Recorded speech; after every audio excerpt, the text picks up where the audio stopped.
Так, ассаламу алейкум. Доброго времени суток всем, кто нас смотрит. Сейчас 21:00 по Берлину, 18 сентября 2020 года. И с вами снова я, Орти Аслан, на канале Реалити. Машдо, шадыша. Так, давайте начнем, как обычно, с нашего приветствия. Скажите, как звук, как картинка. Так, Руслан Абудов, как вы поживаете, братья-чеченцы? Отлично, Руслан, приветствую тебя. Саркози Николя, ассаламу алейкум, ассалам, все благ тебе и твоей команде. Ва алейкум салам, дейрейс хуль. Вольф, так, это не мне. Чеченец, сын, ассаламу алейкум, раматуллаху баракату. Ва алейкум ассалам. Территория Марта, ассаламу алейкум. Окей, Зен, ассаламу алейкум. Муслим ТВ, ассаламу алейкум. Короче говоря, всем ассаламу алейкум. Так, территория Марта, говорит, звук, картинка, все отлично. Отлично, раз отлично.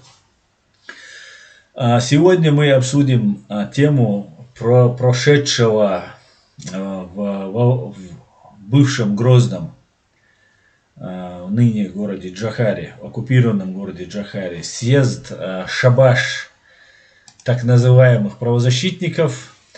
Я бы этих правозащитников вообще обошел бы стороной, если бы они туда не привели бы брата Ахмеда Закаева, которого теперь заставляют, вынуждают, да, в добровольно-принудительном порядке доказывать, говорить о том, что все хорошо, что его не преследуют, не прессуют и так далее. Ну, помните, когда-то в советское время какому-то иностранному политику, не помню сейчас точно все детали, и сказали, вот у нас нет свободы слова, у нас нет того, у нас нет прав человека в Советском Союзе. И он тогда сказал советским, диссидентам, кто ему говорил об этом, он сказал, ну а в чем проблема? Выйдите и проведите митинги. Вот ситуация приблизительно сейчас такая. Тебе постоянно удивляются, говорят, почему вы не защищаете свои права, почему вы не говорите об этом. Но если вам стоит что-то сказать даже против самого подлого и мерзкого преступления, которые уже публично они совершали такие преступления, и хуже, и дальше, и все возможное они совершали. Но публично они не выкладывали. Причем беря ответственность на себя. Это говорит о том, что режим уже на грани, уже сорвался с катушек. Потом они опомнились, начали говорить, что мы не знаем, кто это и так далее.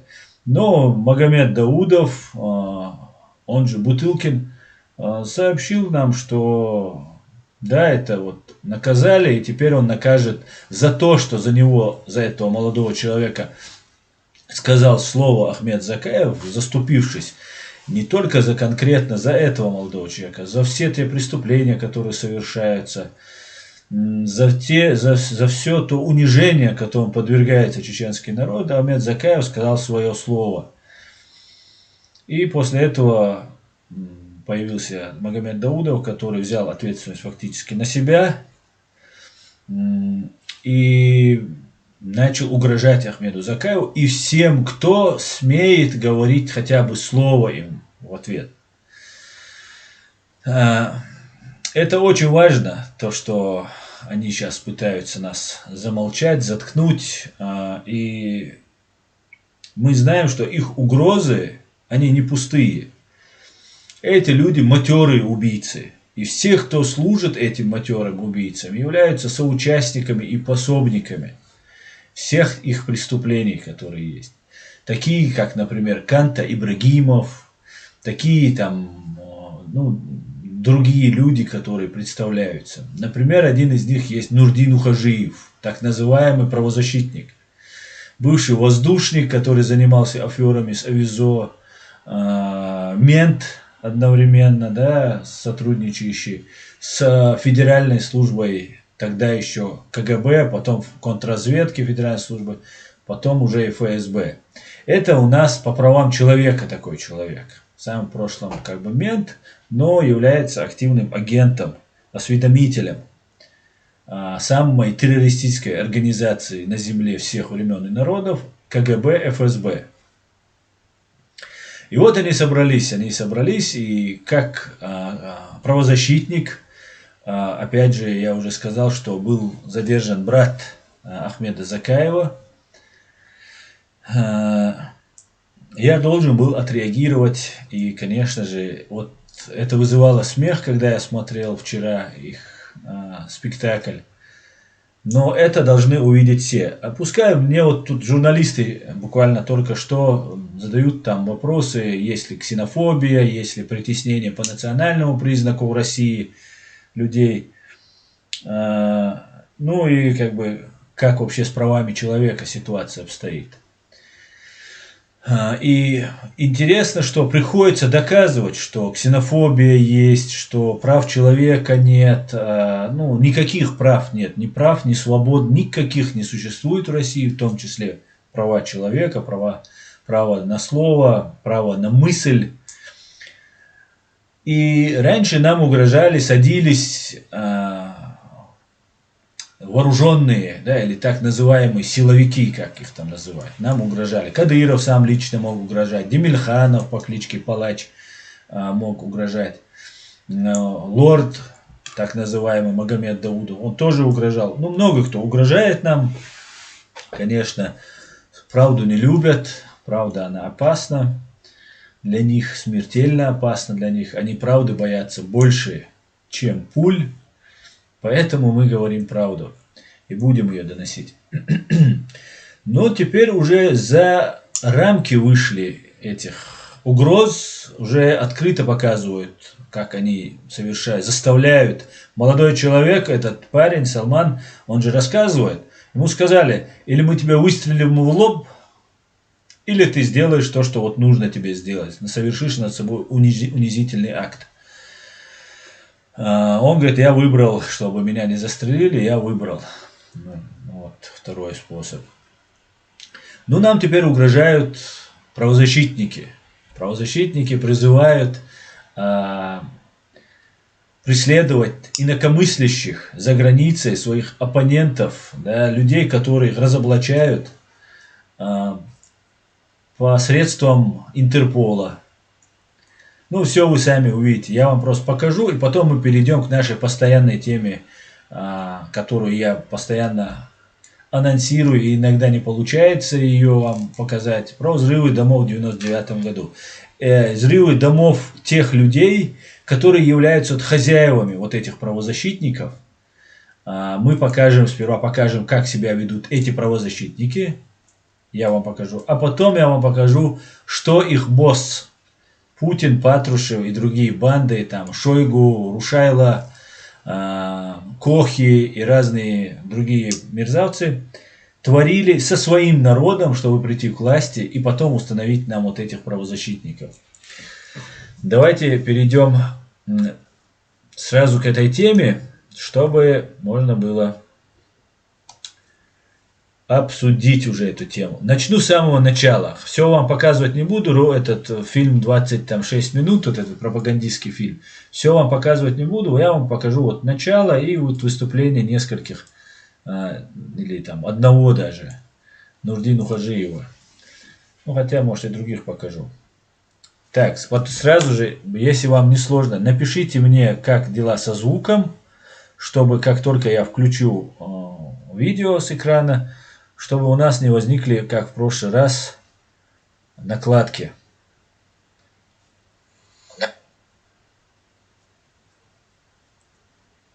Мекштуй, скажите потом, что со звуком будет.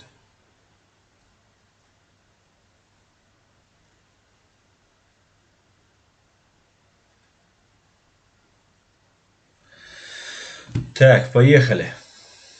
Равнодушен к событиям, происходящим в регионе. Богословы, представители исполнительной власти, общественных и правозащитных. Так, я буду эти моменты комментировать. Смотрите, в Грозном прошла конференция «Права человека. Высшая ценность государства». Теперь я вам объясню, насколько изворотили они права человека И как они нагло лгут, говоря, что это в их государстве является высшей ценностью, что на самом деле абсолютно не так. Потому что если только дописать туда 3 буквы после права человека и там ФСБ, вот если вот этих людей права, да, их в России и в частности в оккупированной, во временно оккупированной Чеченской Республике Ичкерия, их защищают. Просто запомните название. Права человека – высшая ценность государства. Защитных организаций собрались в стенах Министерства информации и печати.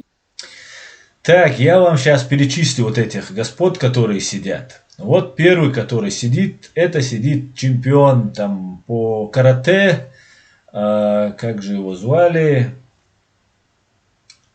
Как-то его звали. Так, скажите, кстати, как со звуком дела? Звук действует, отлично. Так, и напишите имя вот этого спортсмена, если вы помните. Курбанов. Леча Курбанов его зовут. Вспомнил я. Его зовут Леча Курбанов. Это такой гладиатор, который обеляет режим Кадырова, путинский режим, точнее, да, уже принято уже всем называть этот кадыровский режим. Это российский оккупационный режим. И Курбанов, Леча Курбанов, который очень хороший спортсмен, да, стал вот услуживать, обелять и легитимизировать. Да, он действует на руку оккупантам. Соответственно, этот человек является коллаборантом. Этот человек предатель своей родины. Кому бы как это не нравилось, нравится тебе это Леча или нет, ты в данном случае совершаешь преступление. Ты легитимизируешь вот этот режим своим добрым именем, своим честным добрым именем. Слава Богу, людей ты не убивал, я так понимаю. Но вот тех, кто убивает твой народ, которые бутылки, вот последняя вершина падения твоего, Леча, это защищать людей, которые над молодым человеком, ему уговала, что бы он ни сделал, и потом оправдывать то, что было сделано. Да, сделали, совершили в порыве ненависти какие-нибудь сотрудники, но их нужно было осудить. Нужно было осудить. И это не первый случай, кстати, вот это, с этой бутылкой, которая делается. Это такой в России распространенный метод пытки. Это ничего особенного, если мы стали сейчас оккупированы Россией, то, конечно же, это будет. Так вот, это Леча Курбанов, как вы видите. Так, второй сидит уполномоченный по правам человека Чеченской Республики там, и так далее Нурдин Ухажиев. О нем я вам более подробно расскажу. Это такой матерый преступник, по которому плачет Гаага вместе с Путиным. Это такой дружок Ямадаевых, бывший дружок. Может и сейчас дружит. Ну, короче, это известная такая персона. Бывший мент, кстати, ну и агент ФСБ, по некоторым данным. Вот третье лицо – это Салах Лубянский, его так называют, это Салах Межиев, муфти. Это тоже человек ФСБ, завербован, потому что религия, ислам, христианство, иудаизм, ну любые религии, любое скопление людей, конечно же, массовое объединение людей, КГБ всегда брало под контроль. В конце концов, вот все эти религиозные вещи не просто взяты под контроль, это отдел КГБ уже, да, фактически это отдел КГБ. Следующий, этот молодой человек является Ахмед Дудаев. Он нисколько не родственник легендарного президента Джохара Дудаева и даже не однофамилец, я бы сказал. Ну, фамилия Дудаев у нас имеется. Этот человек является министром так называемой информации, печати, что ли. Ну, по факту это пропагандон. Галимый, матерый пропагандон. Это человек, который сейчас является министром в оккупационной администрации в Чеченской Республике Ичкерия. В 2018 году прислал 2 своих садистов, которые одного блогера Искерханова припугнули и там вынудили записать видео, где он отказывался от своих слов, что его пытали и так далее. И потом эти же 2 пропагандиста, уже почувствовав раж, почувствовав успех, дальше поехали к Минкаилу Мализаеву избили Минкаэла Мализаева, когда он отказался там им записать видео, избили Минкаэла Мализаева, заставили там ну там была потасовка, много чего было. И когда они вначале приехали, эти два человека, одного из них зовут Беслан, он является журналистом ЧГТРК, второй был оператором этого же ЧГТРК, Чеченская государственная телерадиокомпания, то есть перевести ЧГТРК. Эти двое человек сейчас проходят по делу, они вышли от Минкаэла, когда Минкаэл отказался извиняться, нужно было извиниться Минкаэлу Мализаеву в 2018 году. Когда Минкаэл отказался на видео извиняться, этот Ахмед Дудаев сказал тем, дал команду, зайдите, если он не дает это видео с извинениями, избейте его. И журналисты, которые фактически являются боевиками путинскими, зашли и избили Минкаэла Мализаева. В тот же день, правда, этот Беслан был избит какими-то неизвестными чеченцами и быстренько сбежал в Чечню, Чеченскую республику. Теперь они проходят по делу. Кстати говоря, Ахмед Дудаев также министр, так называемый министр, также проходит по этому делу. И, конечно же, если он окажется в Германии, он будет задержан. Далее идет, забыл это, какой-то Гапур, тоже какой-то писатель, ну, обычный возвращенный интеллигент оккупантами. Старый такой материал. Дальше сидит Алиев, тоже пропагандон матерый, такой... ну, известный, короче, человек в этих кругах, да, так является таким,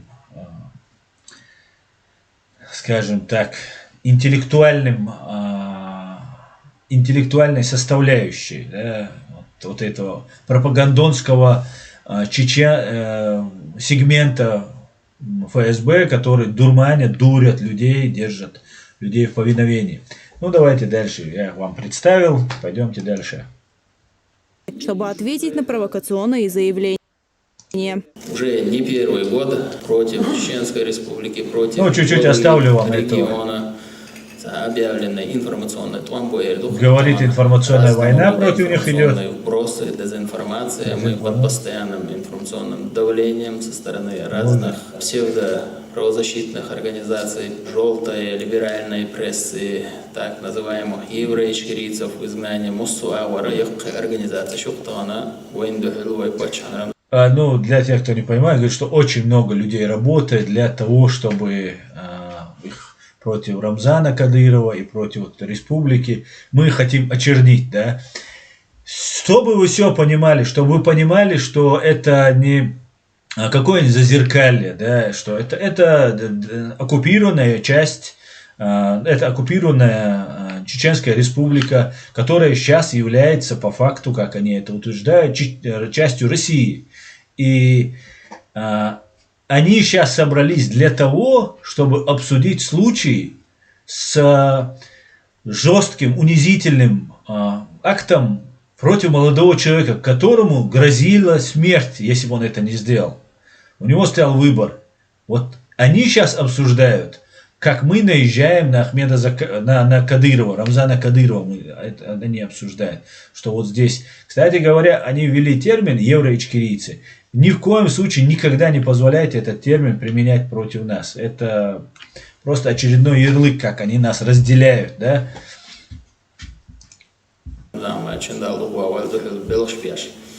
С одной целью искусственно создать негативный фон вокруг Чеченской республики. Помощник главы республики, министр информации и печати Ахмед Дудаев отмечает, тема прав человека в большей степени является частью политической и информационной борьбы вокруг нашей республики. В то же время даже самые шокирующие нарушения прав человека в других регионах.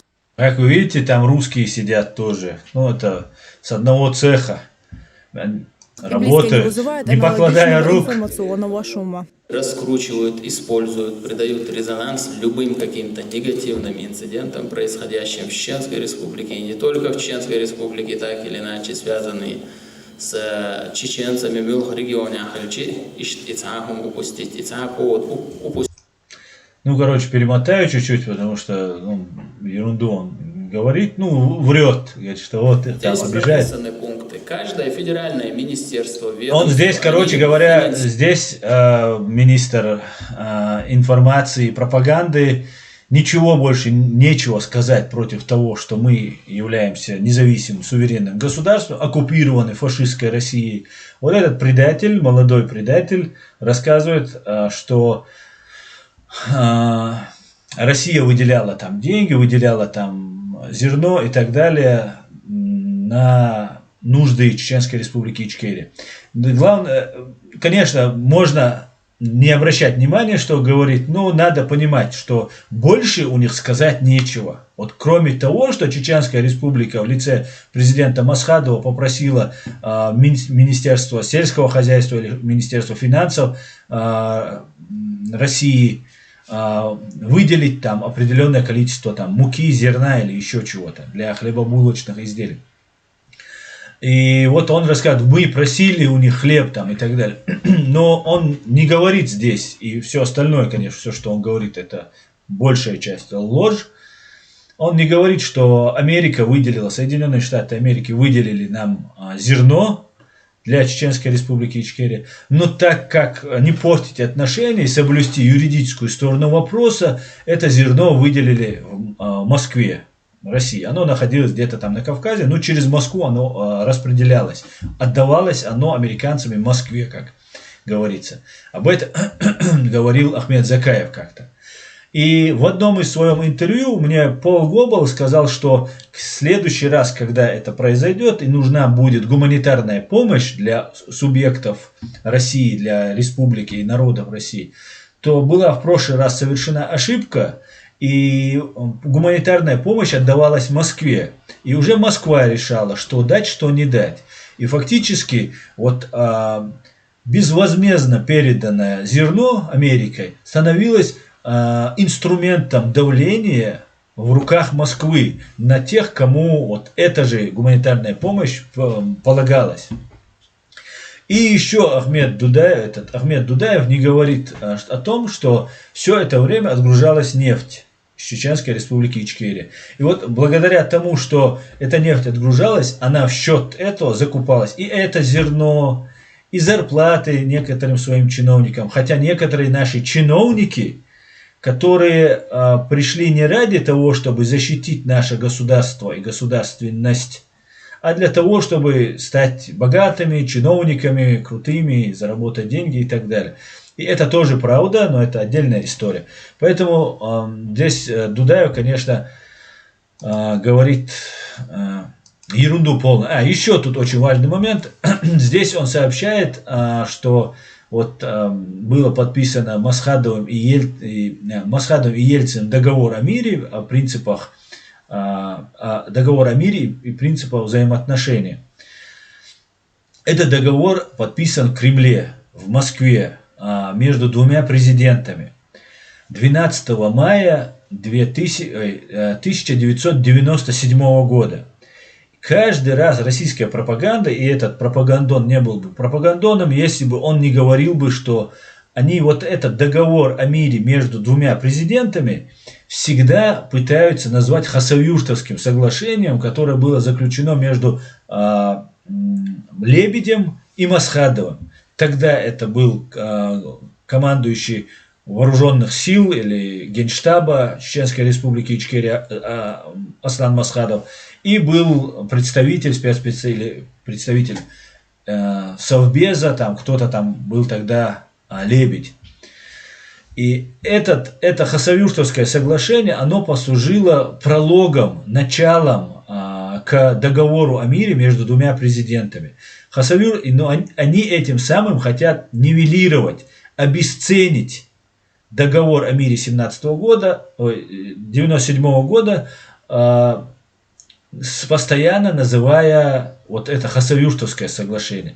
Хасавюртовское соглашение было, этот документ заключением, подписанием этого договора была прекращена активная боевая фаза, хотя нарушения были с российской стороны, особенно очень долго и часто.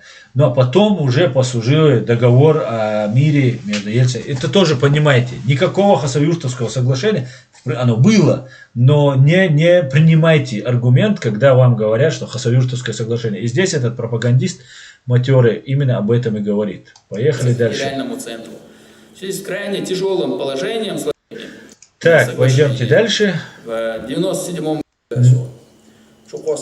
Здесь вот этот муфти, я его называю поп в смысле, потому что христианство, православие больше всего находится под полным контролем, точнее его практически нет в России, этого православия, есть какие-то сумасшедшие бабушки, ну и может 1% там адекватных людей в этой толпе, которые ходят и не понимают, что дурят. В принципе, свечки можно покупать только в этой церкви, там отповедь там какая-нибудь или там раскрытие секрета для попа, да, это как бы прямой донос сам на себя или на соседа, если ты там что-то рассказываешь. Поэтому этот человек, прикидываясь муфтием Чечни, является российским попом. Муфти-поп я его называю. Муфти-поп. Вот тут он рассказывает, что все-таки эта бутылка, эта экзекуция, эта бутылка была совершена верно, правильно, он говорит. Это, видимо, в его интерпретации ислама это считается нормальным. Затем он сообщает, что теперь он не знает, кто это сделал. Они, к сожалению, они вот не знают, преступников не могут найти, кто это сделал. Но хотя тот парень, Салман, заявлял, что его задержали спецслужбы. Спецслужбы, я так понимаю, это точно не ичкерийские спецслужбы. Ну и вот такого плана обычный лгун опять лжет. И поэтому мы переходим дальше. Много он тут лжет, любит он. Так, это вот тоже мы пропустим. И мы сейчас перейдем к главному. Вот Тимур Алиев, нет, не Тимур Алиев, как-то его зовут. Тимур Алиев, да, тоже пропагандист матерый. Ну, короче, его пропускаем. Вот, меня интересует вот этот человек. Нухажиев. Сейчас одну минутку, перед тем, как... Ну, давайте сперва закончим, а потом перейду к вашим вопросам.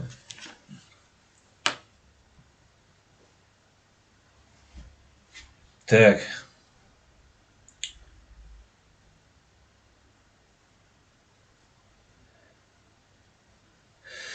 Так, смотрите. Сейчас одну минутку. Я сейчас включаю. Давайте послушаем. Потом я расскажу биографию этого человека. Внимательно. Это очень важно услышать. Всем, кто мне рассказывает, что в Чечне ичкерийцев не преследуют, инакомыслящих не преследуют, не так молящихся не преследуют. Ну и вообще, любая твоя позиция, отличающаяся от основной, оккупационной, все, вас преследует. И никто мне не говорите, что эти люди являются чеченцами. Это русские правозащитники, если это так можно сказать. Это русские правозащитники, которые угрожают нам, чеченцам, которые хотим жить своей независимой, суверенной, имеющей все юридические основания в своей стране. Давайте послушаем этого преступника. Отметил, кто своими интригами пытается разрушить единство власти и общества, должен быть призван к ответу в соответствии с законом. Если в высказываниях этих людей имеются призывы отделения от государства, части. Речь идет о том, что я постоянно говорю. Об этом говорит Ахмед Закаев, об этом говорим все думающие люди. Мы всегда должны говорить о том, что наша страна оккупирована, Чеченская республика Ичкерия, навеки вечно является независимым, суверенным государством, временно оккупирована русскими фашистами. И для того, чтобы наше государство стало независимым и русские оккупанты покинули нашу страну, другого пути я лично, кроме как уничтожения вот этого образования Российской Федерации, я другого просто не вижу. Поэтому я считаю, Россия должна быть уничтожена. Если Россию отделить, ну, призвать, как только то, что я сейчас только что делаю, за это вам полагается до 5 лет тюрьмы. И вот этот мерзавец призывает меня и таких, как я, подать в Интерпол и так далее. Внимание. Территории в данном случае мы, или клеветнические измышления, или развал России, то элементы уголовного преследования присутствуют. Значит, федеральные надзорные органы должны возбуждать уголовные дела и требовать экстрадиции этих людей. Слышали? Без этого ничего не получится. Мы, конечно, будем бороться, мы, конечно, будем отвечать достойно. Но это им то, что надо, им это надо. Вот видите, как они себя чувствуют. Вот, ложка дегтя выкинули, ложку меда, и вот они сидят, наблюдают. Значит, Какие мы важные, как мы им мешаем. Значит, ложка дегтя – это было то, что мы все здесь, кто живет в Европе и недосягаемости вот этих бандитов, сказали, что нельзя человека подвергать вот такой пытке. Мы не говорили не показывать. А это они говорят, подвергать можно, показывать нельзя. Мы сказали, что подвергать нельзя. И главный правозащитник Чеченской Республики сейчас заявляет, что мы пытаемся там им навредить. И, вот смотрите, помните вот этот роман или книгу 1984 год, Джордж Оруэлл, да, писатель, английский писатель, который нам рассказывает про то, что будет в 1984 году, по-моему, в 1949 году он об этом пишет, или в 1947 году пишет эту книгу, и рассказывает, что будет происходить. Так вот, там происходит следующее. Добро называется злом, да? Вернее, зло называется добром. Вот совершается зло, и говорит, это добро. Потом есть Министерство счастья, Министерство добра, по-моему. Там пытают людей и делают самое плохое. Это, наверное, КГБ. Лубянка это, наверное, интерпретация. Но он так это представляет. Потом постоянно идут войны. И что там быть глупым, это значит быть умным. Война, если идет война, то это мир. Вот это все ровно наоборот. Я советую, кто еще не читал, прочитать. Вы все поймете. Вы все поймете, что Джордж Оруэлл писал о сегодняшнем дне. Он представлял, что в 1984 году вот произойдут вот такие изменения в мире. И эти изменения произошли. Мы сегодня видим. Вот сидит права человека. Вот вы можете вверху прочитать, как называется на их канале ЧГТРК Грозный. Это оккупационный русский канал, который они нам присвоили. В Грозном прошла конференция «Права человека. Высшая ценность государства». И вот стоит с медалью этого Ахмада Кадырова, с хозяйским значком. И вот рожа, ментовская рожа, одел тюбетейку, чтобы более по-чеченски выглядеть. Чтобы там народ хотя бы хоть как-то к себе расположить. И вот сейчас он призывает всех, кто говорит плохо про их матушку Россию, наказывать, уголовно преследовать. Правозащитник, он права защищает. Мои права защищает. Как мы им не даем жить, вот поэтому это раз навсегда надо отрубить это все по двум направлениям. Юридическая ответственность, объявить их через Интерпол в розыск, чтобы они в норе сидели там, не усовывались. И второй момент, в обязательном порядке уголовное преследование. Больше никак у нас, и, в принципе, я не вижу выхода. Если вы еще раз надо это прослушать, это очень важный момент. Им мешаем, как мы им не даем жить, вот поэтому это раз навсегда надо отрубить это все по двум направлениям. Юридическая ответственность, объявить их через Интерпол в розыск, чтобы они Значит, он говорит, что раз и навсегда критику их власти во время оккупированной Чеченской Республики Ичкерия нужно раз и навсегда отрубить. Запомнили? Это говорит юрист, человек с высшим юридическим образованием. Это говорит человек, у которого, который является уполномоченным по правам человека. То есть наши права и человек обязан на территории Чеченской Республики Ичкерия защищать. И вот он говорит, что нужно отрубить раз и навсегда за то, что мы критикуем раз. И второе, говорит, нужно преследовать людей по линии Интерпола. Мы знаем, что второй человек в Интерполе является русский, по крайней мере, являлся, если его сейчас не сняли. И Интерпол давно является инструментом по преследованию. Ну, в том числе Ахмеда Закаева еще там в 2000-х каких-то годах в начале, когда он только там сюда перебрался, преследовали по поводу Интерпола. Браудли был такой инвестор, финансист в России, который по делу Магнитского занимался. Вот и Магнитский был его юристом и был убит в русском концлагере в Москве, в изоляторе, следственном изоляторе Бутырка. Так вот, благодаря тому, что они начали охоту на Браудли, на этого американского финансиста, благодаря тому, что мы много очень писали, ситуация с Интерполом чуть-чуть облегчилась. Конечно же, она полностью не освобождена, там еще есть моменты, которыми надо заниматься. Пока русских террористов не выкинут из всех институтов, это будет продолжаться. Ну вот, Нурдин Ухажиев снова предлагает реанимировать вот этот продукт, инструмент по оказанию давления на политических противников, такой как Интерпол. И он хочет, чтобы мы так закрылись и сидели. И никуда не уходили. Видимо, ему обидно, что его хозяин Путин сидит в бункере, закрывшись, спрятавшись, иногда выбегая пару минут сделать съемку. А мы открыто живем здесь, ничего не боимся и плюем самой высокой колокольни на них и на их режим. В норе сидели там, не усовывались. И второй момент, в обязательном порядке уголовное преследование. Вот в этот момент я не совсем понял. Нурди, объясни мне, если по Интерполу преследовать, да, по Интерполу можно преследовать там за определенную тяжесть статьи, да, не любая статья подпадает, да, под, там, от тяжести зависит, не подпадает под юрисдикцию или там ответственность Интерпола. Вот скажи мне, ты говоришь, преследовать по Интерполу, это уже значит уголовная статья, причем не самая легкая, не самая простая. И ты говоришь потом преследовать уголовно. Что ты имел в виду как юрист, ты мне объясни.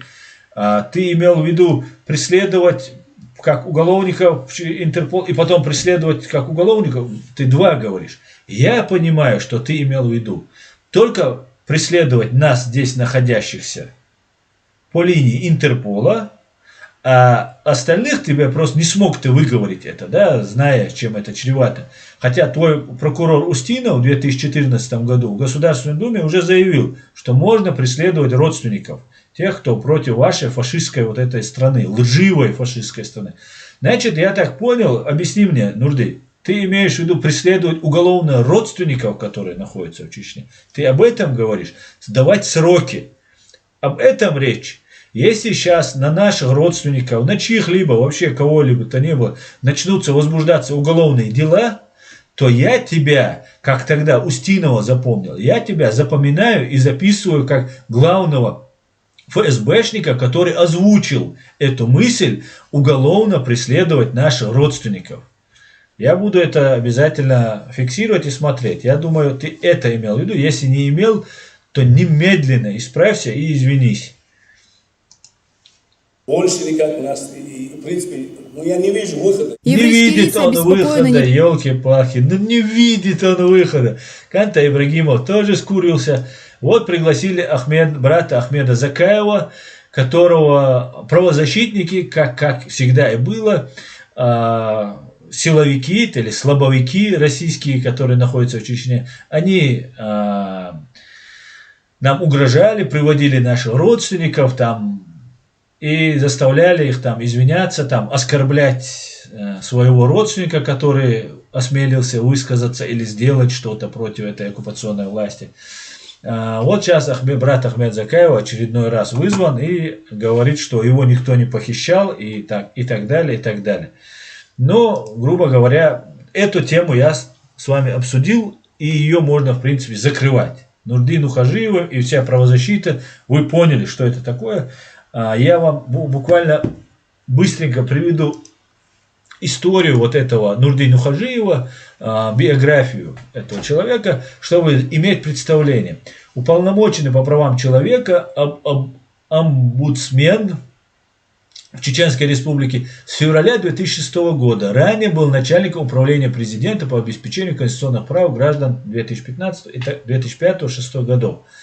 Так, родился в селе Трудовое Пришимского района Северо-Казахстанской области Казахской ССР в 1957 году. Семья возвратилась на родину. Нет, он родился в 1955, а в 1957 семья возвратилась на родину. В село Гордали Нажеюртовского района Чечено-Ингушской ССР. Так, служил в армии, институт. Нухажиев сначала окончил Ухтинский техникум железнодорожного транспорта, а затем Всесоюзный институт управления на Украине в городе Славянске Донецкой области, где получил специальность юриста-правоведа. Глава последнего Федор Известно, что Нухажиев экстерном окончил экономический факультет этого Международной академии наук Сан-Марино. Международный институт управления. Левый сделал этот, окончил в Славянске специальность юрист-правовед, грубо говоря, среднее юридическое образование у него. И я так понимаю, исходя из того, что у него тут есть, что он экстерно окончил экономический факультет. Но здесь самое важное, некоторых с 1979 года по 1996 год Нухажиев служил в различных должностях системы МВД Российской Федерации. И еще важный момент. Как только он увольняется из милиции, проработав в милиции 17 лет, человек увольняется в 1996 году из милиции и появляется в Чеченской Республике Ичкерия на постоянное место жительства в независимую Чеченскую Республику Ичкерия. Первая война выиграна, русские уезжают, и российский мент, 17 лет прослуживший в российской милиции, возвращается в Чечню. Далее, то есть после подписания начальником штаба вооруженных сил Чеченской Республики Ичкерия Асланом Масхадовым и секретарем Совбеза Александром Лебедем, с другой стороны, Нухажиев утверждал, что был очевидцем штурма чеченских горных сел, предпринятого российскими войсками под руководством Владимира Шаманова в первой половине 1996 года. Это говорит о том, что в ноябре 1996 года он сообщает, что он на постоянное время жительства переехал в Чечню, но в 1996 году в первой половине, не в ноябре, в последней половине, во второй половине, к концу года уже получается. А в первой половине 1996 года он сам лично видел штурм горных сел. Другого объяснения, что он непосредственно принимал участие в этих карательных акциях, я не вижу. Этот человек непосредственно принимал участие в войне против чеченского народа. И потом же он возвращается в Чечню и становится главой Гудермеса. Далее, по некоторым сведениям, в 1997 году Нухажиев баллотировался в парламент Чеченской Республики Ичкерия, однако проиграл во втором туре. В том же году он был назначен первым заместителем префекта, главы администрации Гудермесского района по экономике и реформам, и занимал пост до 1999 года. Еще раз, когда он не смог баллотироваться, не выиграл депутатские выборы, его кто-то, рука, и назначает его главой Гудермесского, заместителем префекта главы Гудермесского района. Далее, по некоторым данным, в 1997 году Нухажаев был задержан в Ухте российскими спецслужбами за незаконные финансовые операции и завербован в качестве агента, после чего получил пост первого заместителя представителя президента Ичкерии в Гудермесском районе. Извиняюсь. Осенью 1999 года, после начала Второй русско-чеченской войны, братья Руслан, Джабраил и Сулейми Мадаевы, не имеющие формальной власти в Гудермесе, но контролирующие значительную часть города, без боя сдали город российским войскам. По некоторым сведениям, в то же время сотрудничать с представителем российской власти стал и Нухажиев, что я не верю. Он сотрудничал изначально, этот был человек заслан, я так считаю, это мое мнение, которое пока основывается только на том, что доступно в интернете. Этот человек поступил приехал в Чеченскую республику и стал начальником Гудермес и сдал город вместе с ямадаевцами. Помогал им сдавать. И вот заслужил вот себе такую вот хорошую должность. Такую большую должность. Так, сейчас я почитаю ваш комментарий и перейду к нашей основной теме, потому что она будет самая длинная и интересная. Так, давайте посмотрим, что вы говорите. Так. Чечня – это временное явление. Так, Ибрагим Х. Нас надо не к чеченцам тоже применять коллективную ответственность. Ее вообще не надо, Ибрагим, применять коллективную ответственность. Она незаконна, она преступна. Евгений, пытаются работать на опережение, понимают, что их первых нужно привлекать. Совершенно верно, Евгений. Хамзат, я просто уточнил, говорит, Чечня реальность. Так, Беслан Актимир, Ибрагим, и валай, не боты, а алва, кто скажет только про... Так, Владимир Катьков, ну что ты все одно твердишь? Русские, русские. Русские нигде большие посты, даже средние. Может, такие, как Греф, Лавров, Медведев, Набиуллина, Чубайс, Дерипаска, Ротенберг, Шойгу. Владимир, это очень хорошая такая привычка спрятаться за теми, которых вы оккупировали, купили, сломили, взрастили себе из других народов, которых вы захватили. Например, есть такой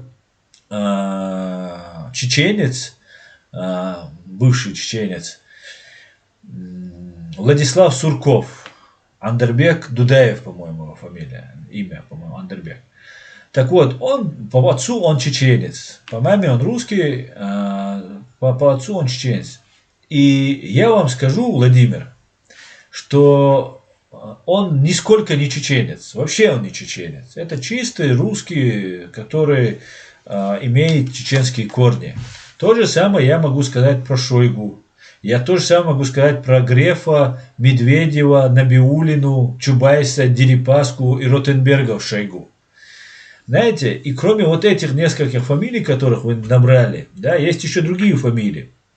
Даже есть люди, которые не говорят хорошо по-русски, и все равно они являются русскими, такими как Кадыров, например. Есть Симонян, там, да, семья этих преступников.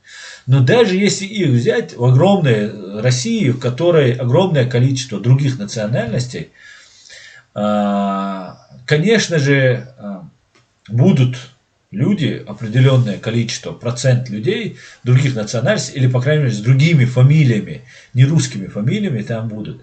Но завоевывается, страна называется Россия, паспорт в кармане российский, рубль русский, завоевывается русский мир, да, интересы русского мира, служат России, говорят государственный язык, государствообразующий язык, государственный, это русский язык. Столица находится в Москве и так далее, и так далее, и так далее. И ваша привычка прятаться за других, она не совсем верна. Если вы считаете, что вы не причастны к тем преступлениям, которые совершают эти русские, вы должны сказать, потому что ваш народ это не только Путин, не только другие какие-нибудь там русские или не русские, которые там есть, которые служат России.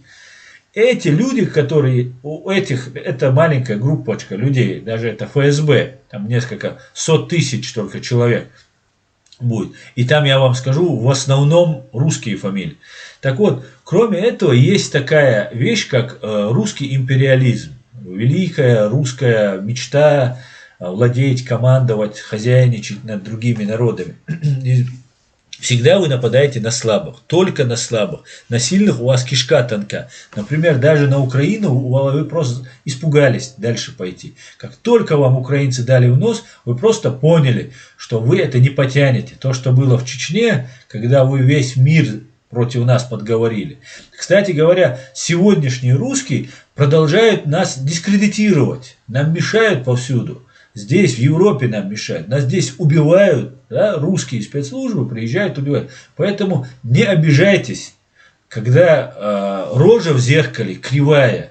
Дело не в зеркале, дело в вас самих. Я это говорю с большой горечью, когда я говорю о русских. Потому что у меня есть друзья среди русских. Но не сказать я этого не могу. Как друг вам я это говорю. Не просто чтобы вам уколоть, а просто донести до мира, донести до своих сограждан, для граждан Чеченской Республики Ичкерия. Кстати говоря, русских наших граждан, даже самых плохих, я отделяю от ваших русских, потому что это наши граждане, и они имеют такие же права, как я.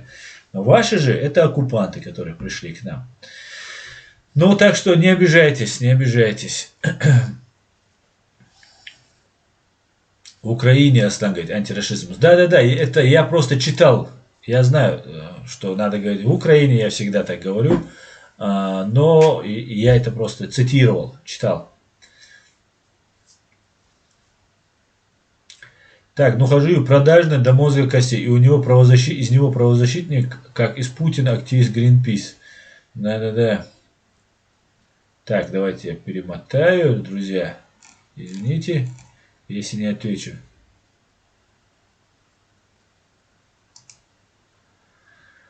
Так.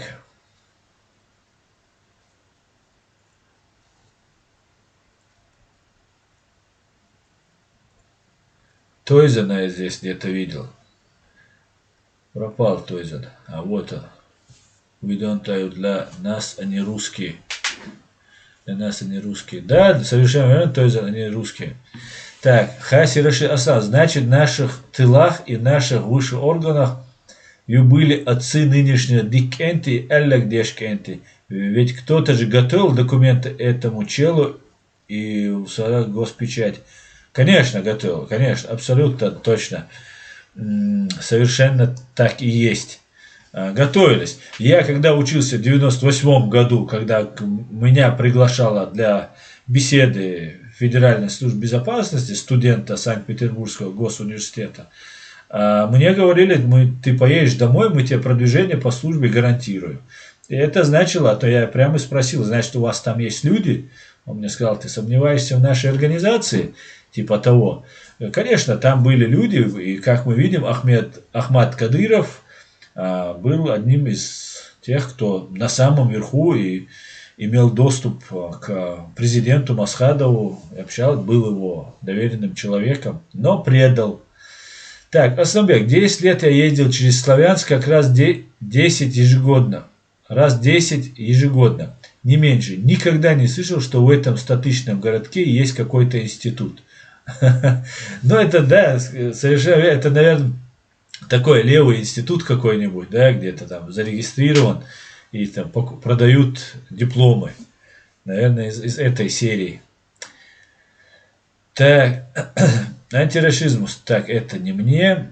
Хамзат Гилай. Аслан, про рязанский сахар больше не говорим. Ты книги разыгрывал, больше не разыгрываешь. Нет, почему? Конечно, мы говорим. Я тут некоторые раздал. Надо еще заказать. Сейчас. У меня их там где-то там лежат. Я начал тоже перечитывать. Конечно, говорим обязательно, Хамзат Гилай. И сегодня, сейчас я буквально начну рассказывать про эти взрывы. Те самые взрывы. Так. Чинхо напоминает. Добро пожаловать в чат. Не забывайте о конфиденциальности своих данных. Соблюдайте принципы нашего сообщества. Ставьте лайки и подписывайтесь на реалити. Орти Аслан. Пусть люди узнают правду. Правда и только правда, говорит Беса Лед Пламя. Том Сэмли. Приветствую тебя, мой дорогой друг из Ичкерии. Приветствую, Том Сэмли. Приветствую. Так.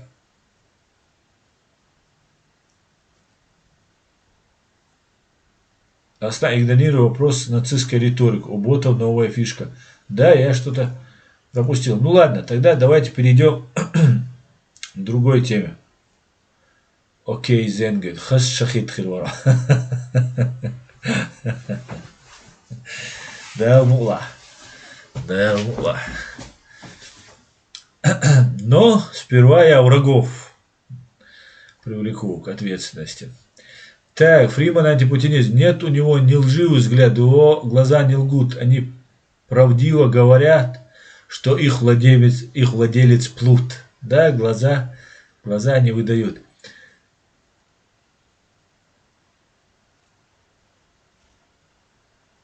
Так, ассаламу алейкум, Отто Бисмарк, алейкум салам.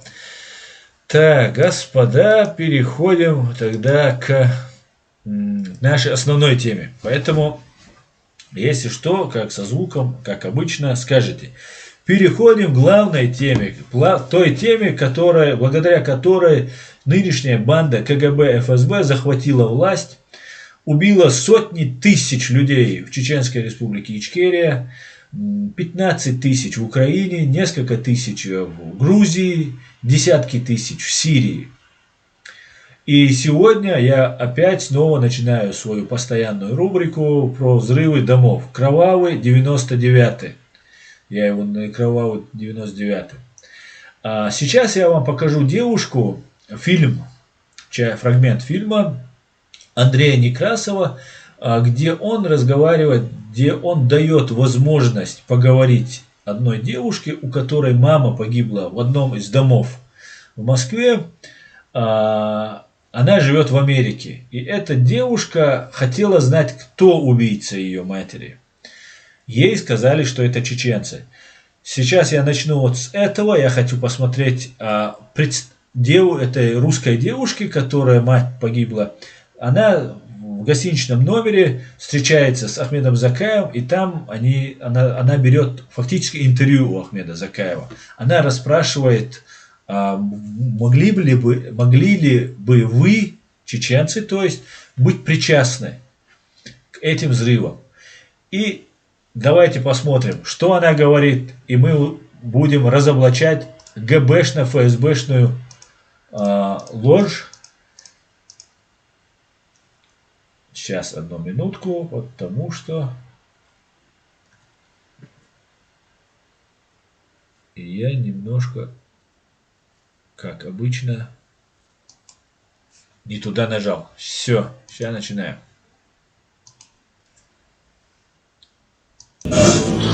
Друг мой, Алиш.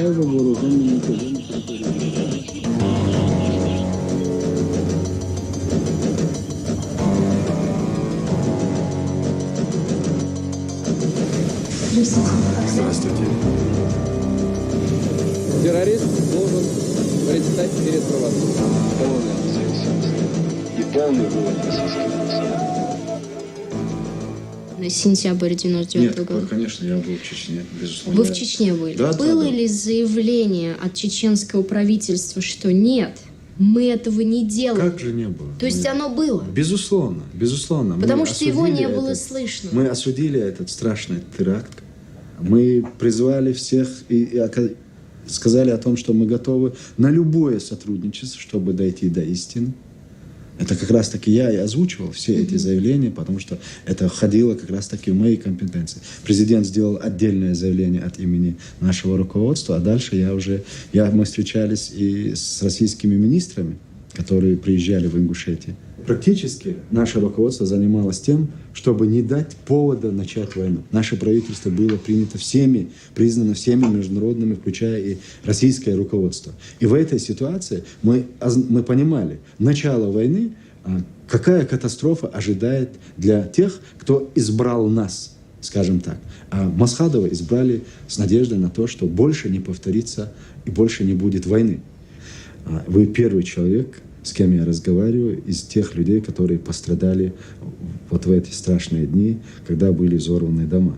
Я понимаю, человек, который переживает боль, трагедию, очень много вопросов, и как бы мы же все под Богом ходим.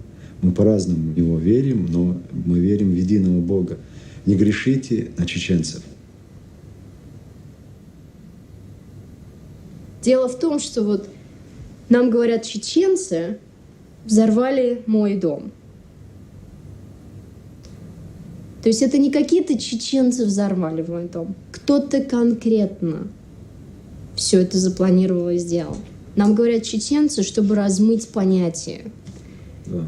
Нам говорят чеченцы, чтобы сделать нашу боль больше, но не сконцентрировать ее на чем-то конкретном, чтобы была задача найти.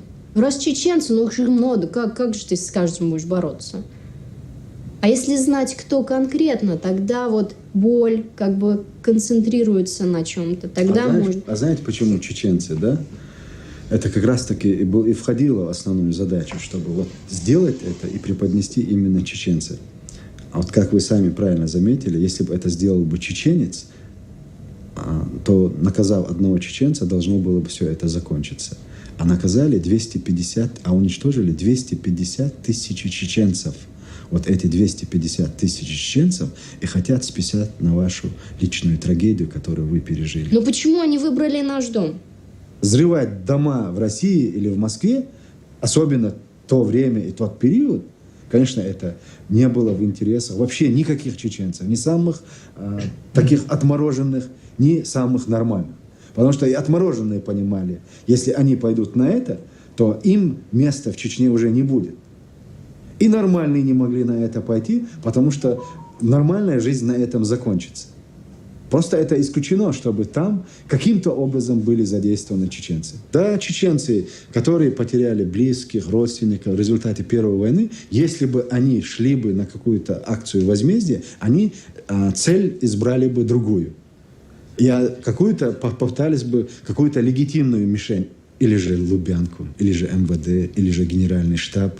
Я абсолютно уверен в том, что такой реакции со стороны российского общества, которое было после взрыва домов, не было бы. Поголовно осуждать чеченцев не стали бы. Был бы раскол.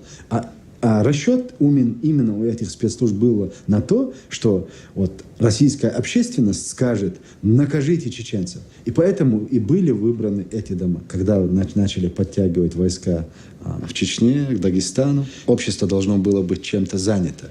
Когда на Грозный бросали бомбы 5-тонные, когда взрывались на рынках дети, женщины, взрывались родильные дома, русские были заняты своими подвальными помещениями и строили дежурство. И их волновало только одно, чтобы им не подложили бомбу. А то, что там где-то далеко происходит убийство таких же смертных людей. Так, перейдем к другому фильму. Это мы тоже обсудим как-нибудь. Но сейчас я хочу начать обсуждение с другого фильма. Того же автора, Андрея Некрасова.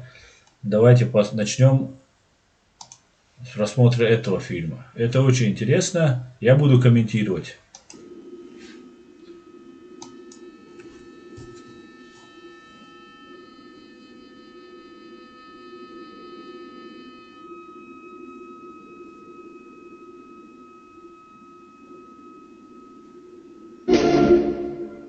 Я прошу вас, если что-то случится, Звук мой, Алиш. я прошу показать эту кассету на весь мир и сказать, что эти люди готовы исполнять заказные убийства, и возможно, что они и исполняли заказные убийства как внутри страны, так и за рубежом. В нашей стране спецслужбы фактически являются тайной политической организацией, которая использует острые формы и методы, тайные методы, не для противодействия иностранным разведкам и террористическим организациям, а для удержания власти определенной части лиц. То есть для захвата власти в 1999 году, в 2000-м, российские спецслужбы использовали тайные методы, которые им по закону предоставлены для борьбы с терроризмом и спецслужбами противника. То есть если бы этим занималась армия, то они бы выехали на танках, выкатили пушки, подняли в воздух боевые самолеты. Но это бы все заметили. А так как спецслужбы России имеют на вооружении тайные методы, то это никто не заметил. И увидели только, когда в Кремле оказался чекист. И в правительстве чекисты, и везде чекисты. Во времена КГБ это был вооруженный отряд коммунистической партии, то сейчас я думаю, что это вооруженный отряд определенного клана российских чиновников. Коррумпированные чиновники. Путин, перед тем, как поступить в университет, пошел в КГБ и предложил свои услуги.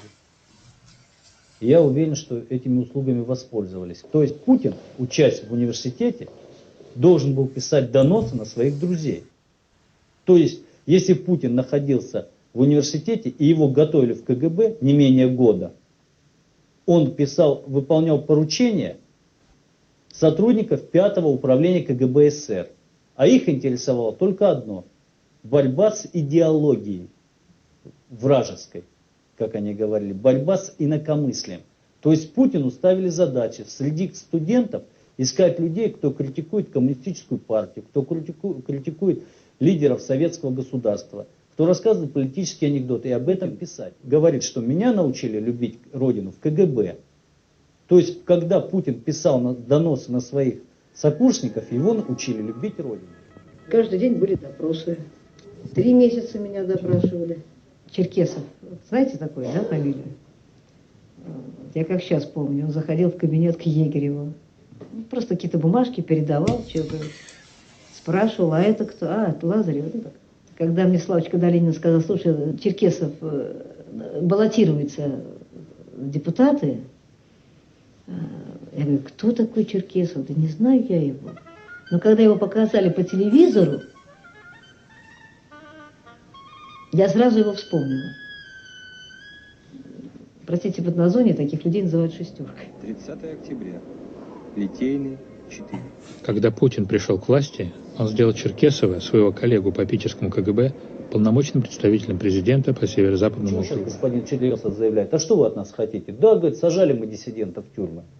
Да, сажал я диссидентов в тюрьмы, вел на них уголовные дела. Но тогда же были такие законы. Какие ко мне вопросы? Он прав. Он действовал в легитимном, нелегитимном государстве. Не мешай, не мешай. Потом мы перешли в другое состояние общества. Государство стало легитимным. Начались выборы, появилась демократия. А спецслужбы в нем превратились со своим менталитетом, со своими формами действия, они стали нелегитимными. То есть спецслужбам, чтобы себя легализовать, стать легитимными, надо что сделать? Власть нелегитимная, правильно? Чтобы власть была нелегитимна и создала для них законы, при которых они даже могут действовать легитимно, правильно? А чтобы сделать власть нелегитимно демократическую, что надо сделать? Надо втравить ее в политическую провокацию, в войну. Шли планы о вводе войск на территорию Чечни. Севастьянов со Степашиным навербовали солдат Таманской Кантемировской дивизии и организовали вот этот ввод оппозиции. Помните, в 1994 году, когда сожгли танковую колонну? То есть специально загнали в Грозный танковую колонну, никто не мог понять, что же они зашли там и стояли. Их сожгли, уничтожили.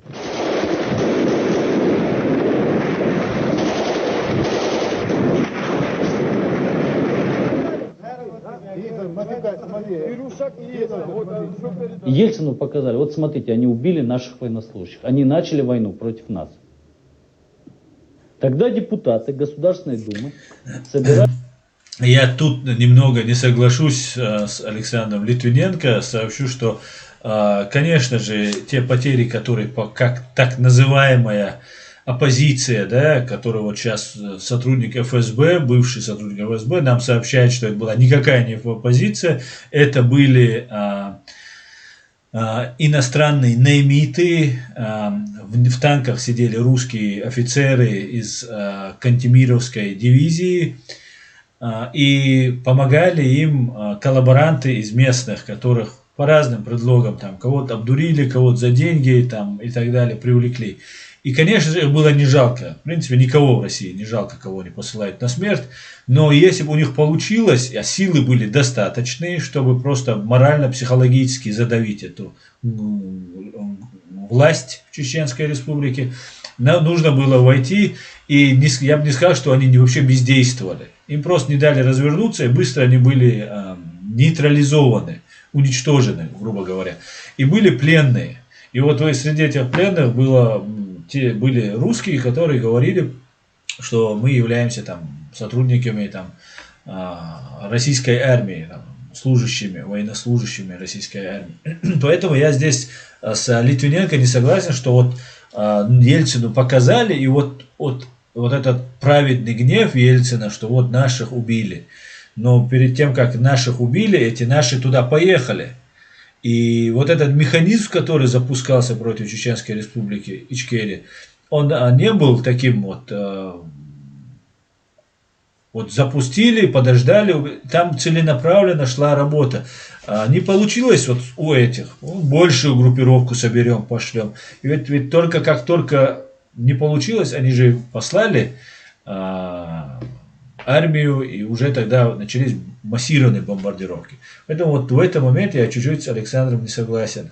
Собирались ехать туда, в Чечню, к Дудаеву, и вести переговоры, чтобы не было войны. И вот как раз в этот период прозвучали взрывы. До этого были заявления Сосковца о том, что по оперативным данным идет группа, значит, этих террористов, диверсантов на территорию Москвы, и начались взрывы. То есть сначала готовили общественное мнение, а потом начались взрывы.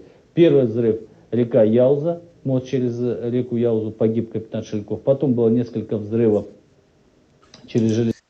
Он тут рассказывает про капитана Шинкова, по-моему, его зовут. Это сотрудник ФСК того, тогда это, нет, это ФСБ уже, который входил в банду Лазовского. Это ФСБшная банда Лазовская. И за взрывами домов 99-го года стоят вот подозрения есть, что именно вот эта банда Лазовского, она и стояла за взрывами этих домов в 99 году. Этот сотрудник закладывал взрывчатку под электричку, московскую электричку, и произошло детонирование взрывного устройства, и террорист погиб. И тогда это замяли очень быстро, что нашли труп ФСБшника на месте взрыва. Ну вот об этом Александр говорит. Александр владел очень много вот подробностей, деталей всех вот этих преступлений. И, конечно же, убийство его — это был большой удар для расследователей, которые лишились такого информатора. На железнодорожном полотне. Через Яузу. Как считают специалисты, взорванный мост был лишь пробным шаром. Сегодня ровно месяц со дня происшествия, на месте которого тогда был найден изуродованный труп капитана российских вооруженных сил Андрея Щеленкова. По некоторой информации, теракт... Потом пошли взрывы в автобусах. Вот. Здесь у нас идет Щеленков. В взрывах автобусов значит, осужден Воробьев. Еще раз, да, вы все прекрасно понимаете, что сейчас говорит Александр Литвиненко. Перед тем, как взорвать дома, похищение людей в Чечне, взрывы домов, взрывы вот электричек, взрывы автобусов. Вот эта ситуация нагнеталась. Это не так, что вот жили в мирном таком городе, все отлично, в мирной стране, и тут начинают взрываться дома. Нет, это совсем было не так.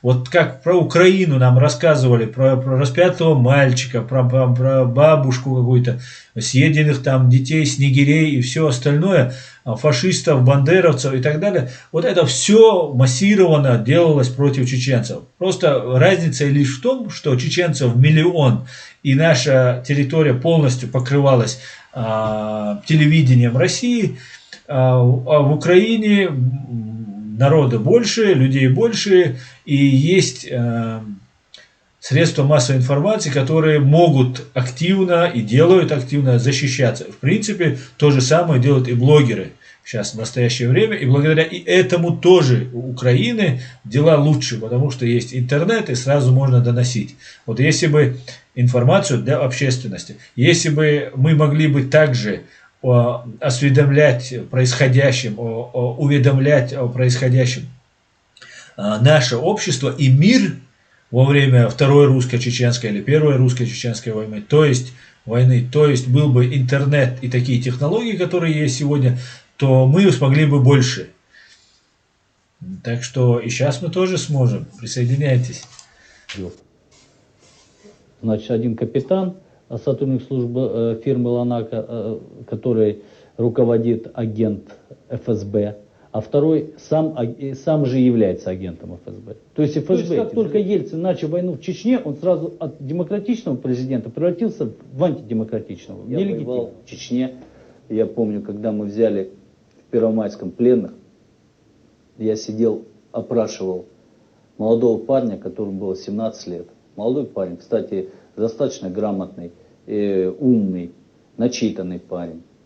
Я ему задал один вопрос. А почему ты пошел воевать?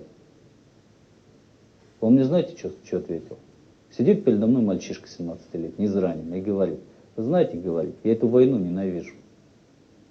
Я не хочу воевать. Я говорю: а для чего ты пошел?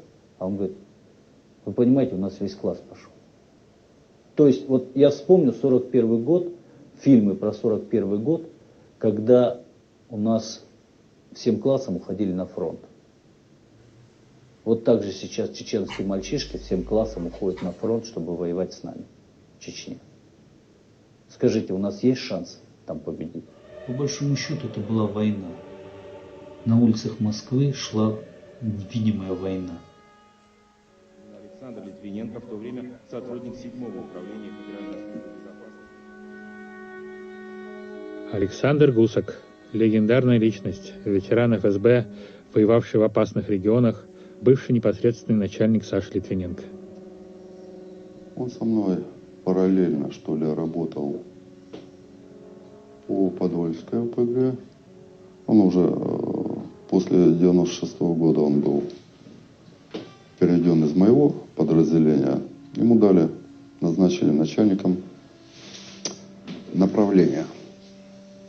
И он тоже занимался Подольской ОПГ, Грузинской ОПГ. Ну, у нас насчитывалось 34 ОПГ, только в Москве, понимаете. Ну, когда я начал работать по линии организованной преступности, я видел, какой поток людей у нас идет в тюрьмы. И я понимал, что если в нормальной стране не может быть такого количества уголовников, не может. Страна уголовная, почти 50% взрослого населения, когда бы то ни было, один раз оказывались за решеткой.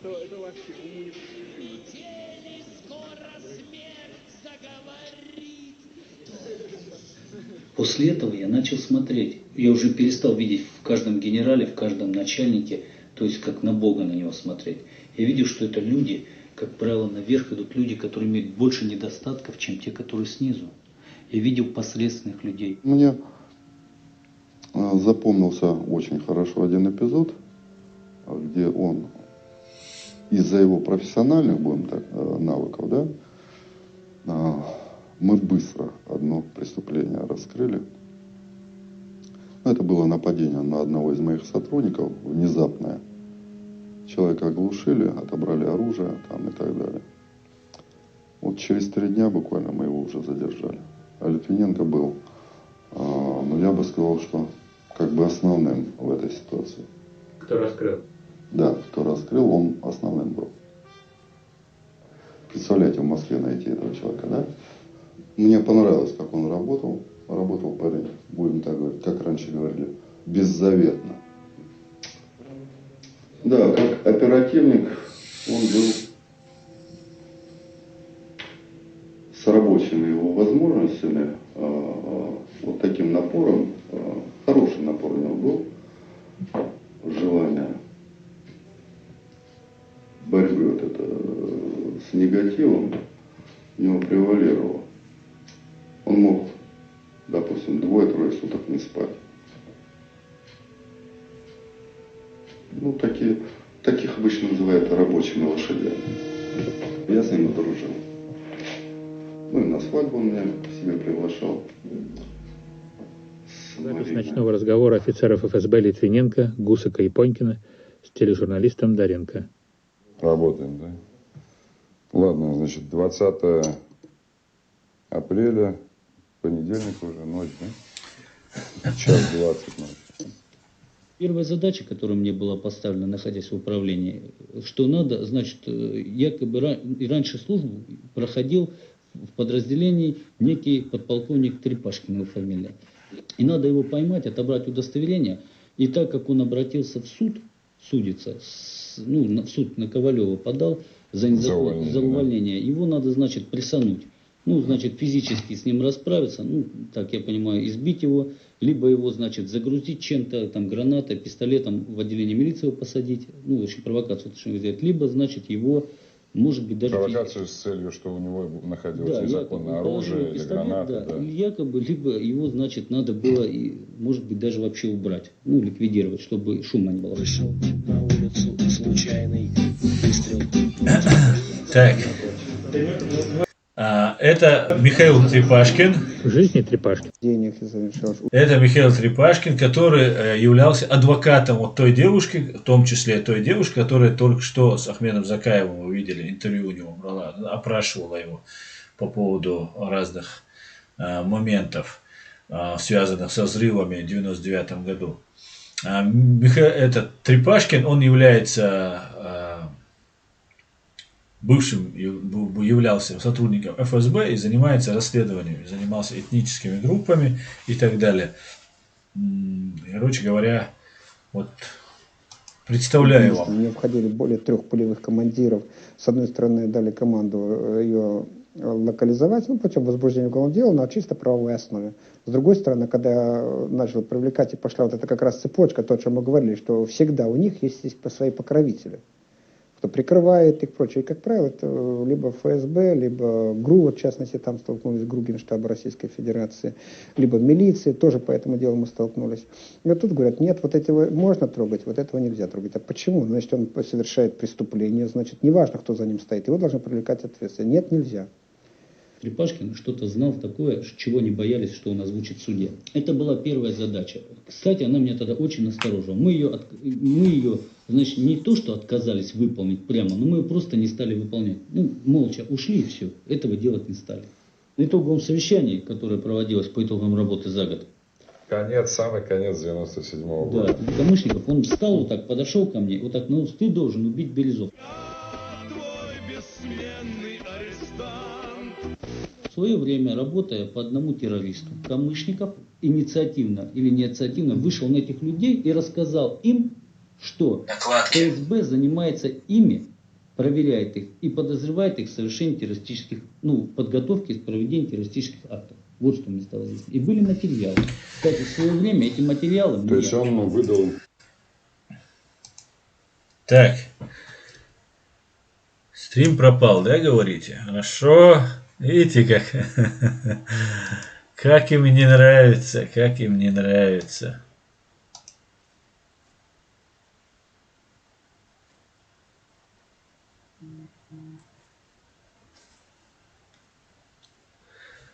Так, это связано, говорят, что стрим не работает.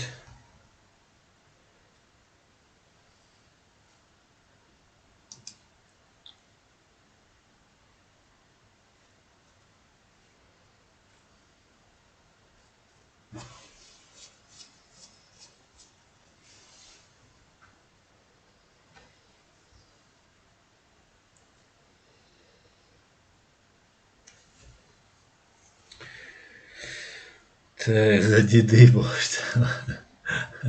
Так, мы вернулись опять. Сбои начались.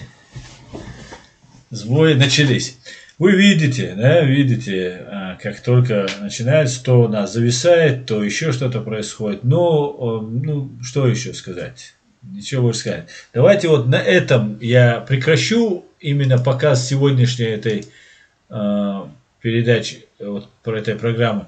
И мы ее потом, в следующий раз, я ее обязательно вам более развернуто, подробно опишу. Но в связи с тем, что они нам мешают, я сейчас продолжать больше этот стрим не буду.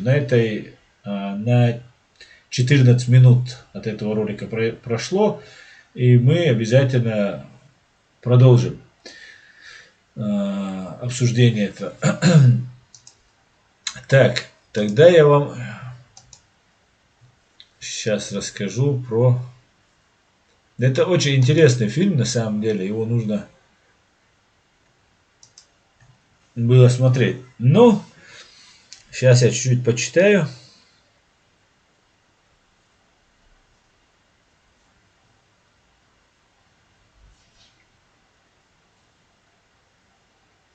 Что было, ты говоришь, Тойзен? Suspended for policy violation.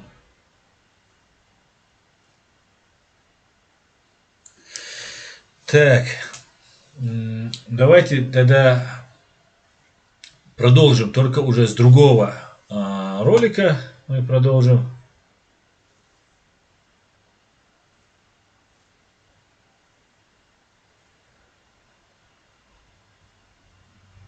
Сейчас, одну минутку.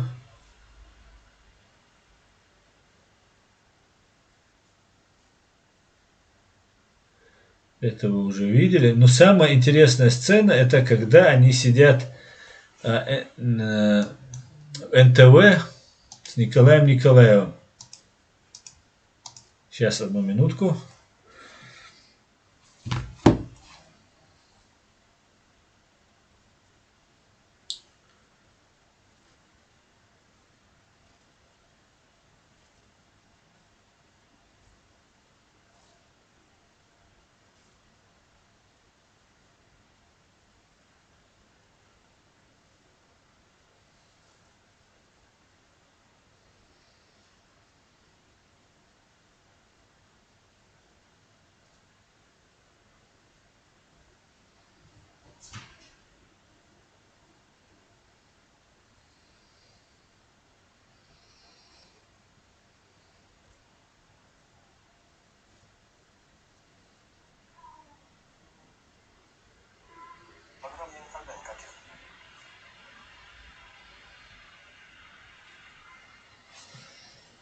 Так, одну минутку.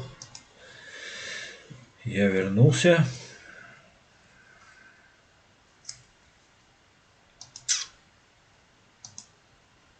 Программ я никогда... И всякий раз его сопровождаю. Так, все. Возвращаемся.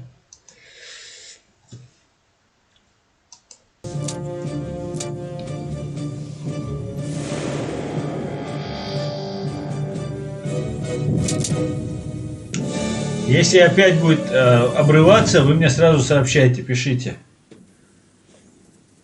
Туманным рассветом начиналось в Подмосковье 9 сентября 1990 года.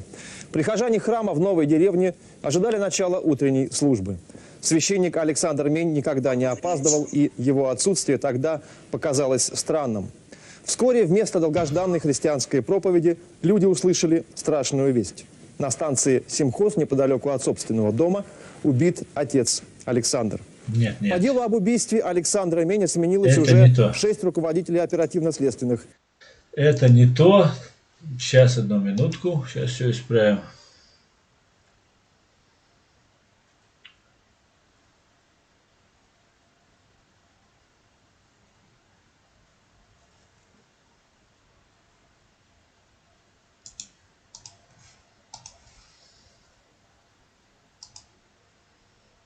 Представляли. Что... Вот, это то.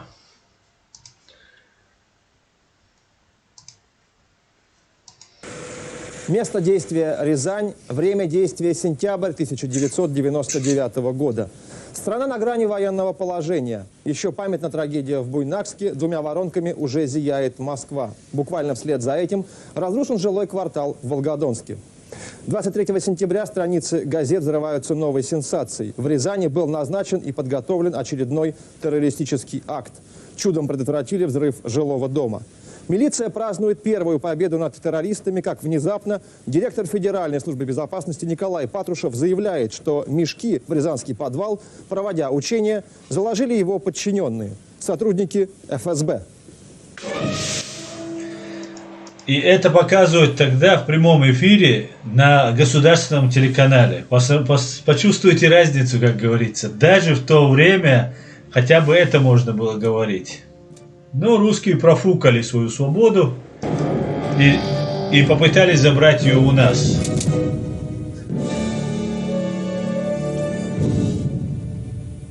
Так случилось, что диверсионную группу застал в поличном дома 14/16 на улице Новоселов Алексей Картофельников. Прибывшие через несколько минут милиционеры обнаружили в подвале 3 мешка с белым сыпучим веществом.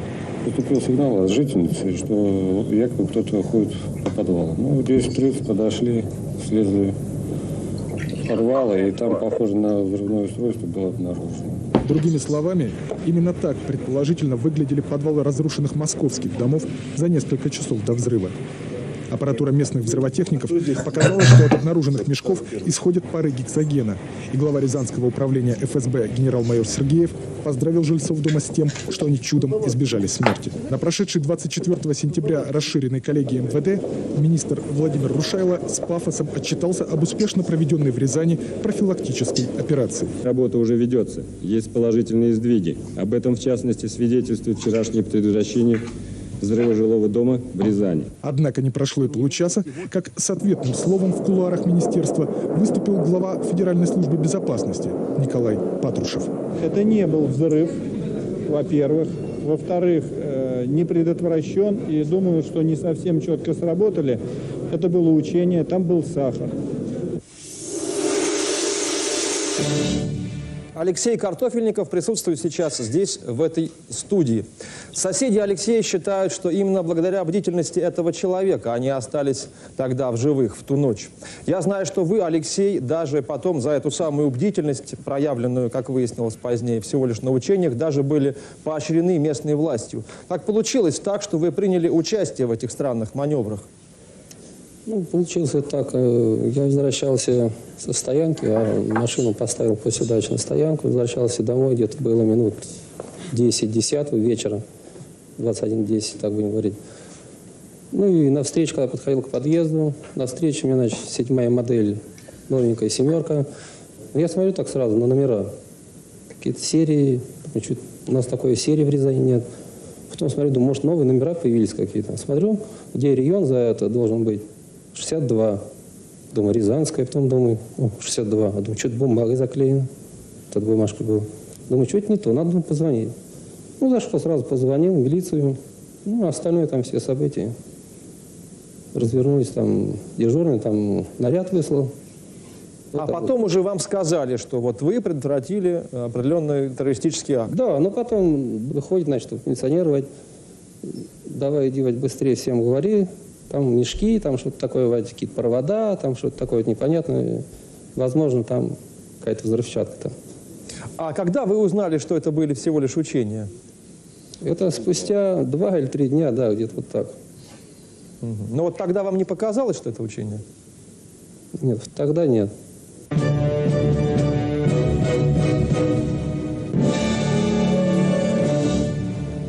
Я обращаюсь к другим жильцам дома номер 14 по улице Новоселов. Вот в ту ночь, как вы считаете, учения прошли успешно, или вам все-таки та ситуация не показалась учебной? Пожалуйста. Нет, нам не показалось это учение. Когда нас вывели где-то без 10:10, начали милиционеры оббегать, звонить, стучать, что дом заминирован, всем выходить. Люди после того, что было в Москве и все другие все эти случаи, естественно, выскакивали в тапочках и в халатах. Приехал Сергеев и говорит: вы сегодня отмечаете 2-й день своего рождения.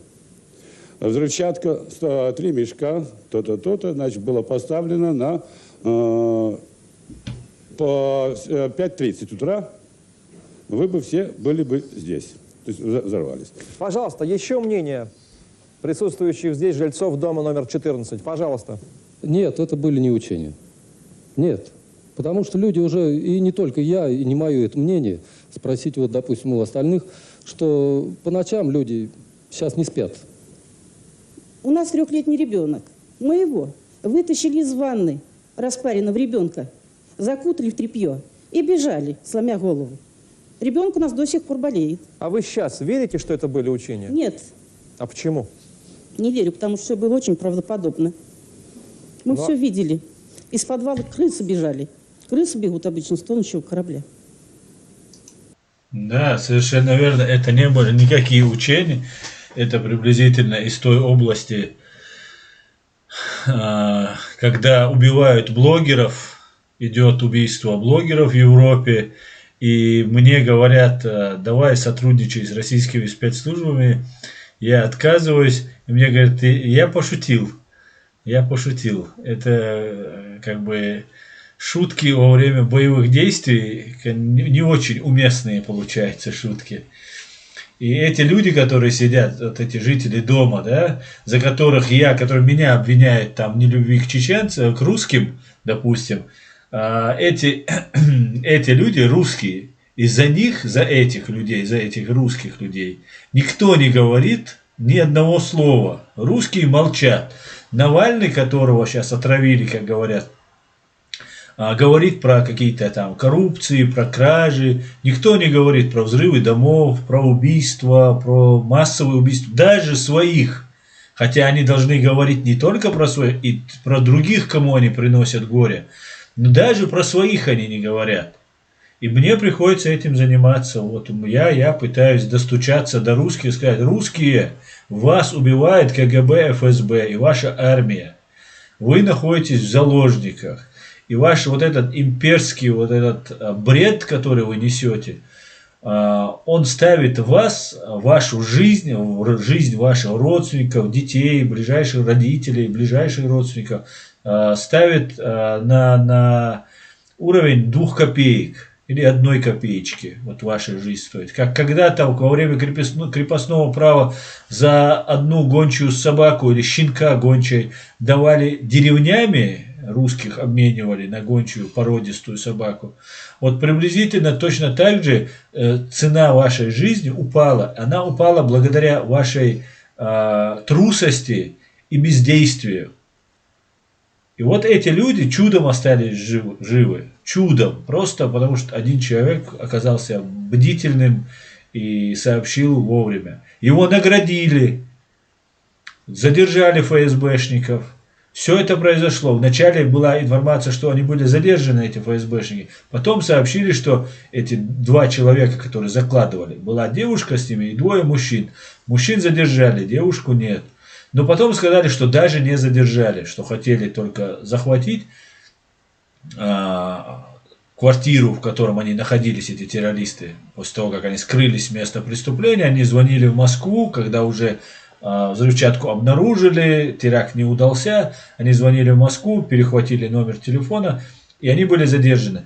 Но так как протокол задержания, в котором будут указываться имена, фамилии вот этих преступников, чтобы этого не было, сказали, что их не задержали. И, видимо, протокол задержания вот этих преступников, которых так нам и не показали, хотя бы показали бы нам лиц, которые проводили эти учения. Их нам тоже не показали. И мне кажется, полной глупостью, вот полностью расследованная, практически вот от и до расследованная Трепашкиным, Литвиненко, другими расследователями, преступление, полная глупость его отрицать. Только лишь на основании того, что это невозможно, потому что наша власть не может нас взорвать. Или потому что Путин давал присягу КГБ, как мне заявил один русский. Он не мог этого сделать, потому что он давал присягу. Интересно. Пользуясь случаем, я предлагаю...